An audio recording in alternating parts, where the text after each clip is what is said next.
This is Audiobook Caboodle YouTube channel. Click on the subscribe button and listen unlimited audiobooks anytime, anywhere. Manners for Men by Mrs. Humphry. Chapter 17. At a Ball. The etiquette of the ballroom is not difficult to acquire, and yet there are thousands of young men going into society constantly who flagrantly fail in it. Their bad manners are conspicuous. They decline to dance unless the prettiest girls in the room are trotted out for them, block the doorways, haunt the refreshment room, and after supper promptly take their leave. Could any course of conduct be in worse taste? And what can a poor hostess do? Young men are necessary at dances, and they must be invited. If they will not dance, who shall make them? The delight of the average hostess's heart is the well-bred man, unspoiled by conceit, who can always be depended on to do his duty. He arrives in good time, fills his card before very long, and can be asked to dance with a plain, neglected wallflower or two without resenting it. He takes his partner duly to the refreshment room after each dance if she wishes to go, and provides her with whatever she wishes.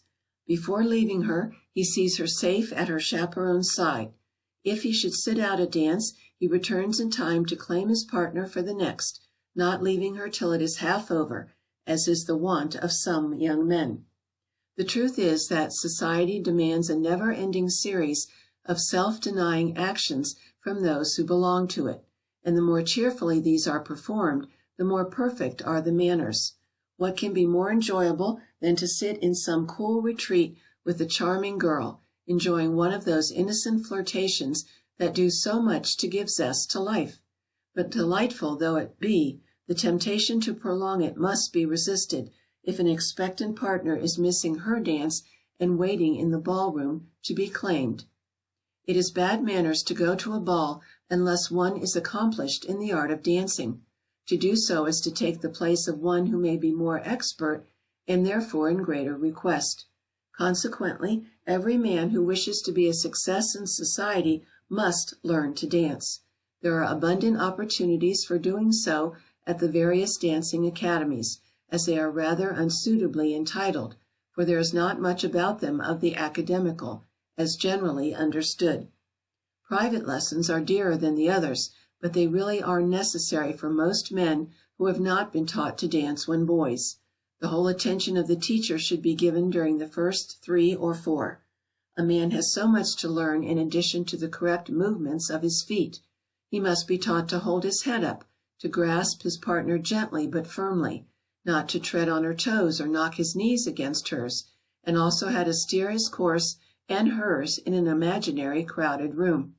Afterwards come the finishing touches, when, perfect in the steps and carriage of the body, the learner is taught to glide gently from foot to foot, regulating his pace as quickly or as slowly as he may wish. At first this seems to be impossible, for the novice is inclined to "rush his fences," as it were, and he waltzes round the room at breakneck speed, making himself giddy and breathless, and sometimes causing dire catastrophe. A girl finds it difficult to forgive a man who has made her look ridiculous. The fall of a couple is not a frequent occurrence in a ballroom, but when it does happen, it is almost always the man's fault. Girls take much more naturally to the graceful movements of the dance, and are besides more often taught in childhood than their brothers. At a private ball the guest enters and greets his hostess before speaking to anyone else. She shakes hands with him and passes him on to someone to introduce him to partners, perhaps her husband, perhaps her son. With this beginning he will probably get on very well and may half fill his card, and he should take care to do so at once, for at some balls the nice girls are immediately snapped up and engaged for even the extras before they have been 20 minutes in the room. "Are you engaged for every dance, Miss Gray? Can you spare me one?" And Miss Gray probably gives him one, but if he is a stranger of whose calisthenic prowess nothing is known, she is careful to give him only one. Sometimes his partners, if they discover that he dances well, introduce him to their sisters and friends. If, however, he should find himself left high and dry towards the end of the evening, he should go back to the gentlemen of the house and ask them to introduce him to somebody else. Young men of experience in such matters usually manage very well without this, but the novice has often to face the alternative of dancing no more or asking to be introduced. Hostesses sometimes make special introductions for the supper dance, the one immediately preceding that meal. This means that the man introduced, unless engaged to dance it with someone else, is imperatively called upon to accept the partner offered him and to take her down to supper. In asking a lady to dance, it is usual to say, "Will you give me this waltz?" or "May I have this barn dance?" Some young men say, "Would you like to dance this? Come along then." But such a form of address is only suited to intimates. When the dance is over and the partner left with her friends, the man says "Thank you," bows, and leaves her. If he wishes to see any lady to her carriage, he asks her permission to do so, folds her wraps around her, hands her in, and stands until the carriage has gone some yards away. End of chapter 17. This was Audiobook Caboodle YouTube channel presentation.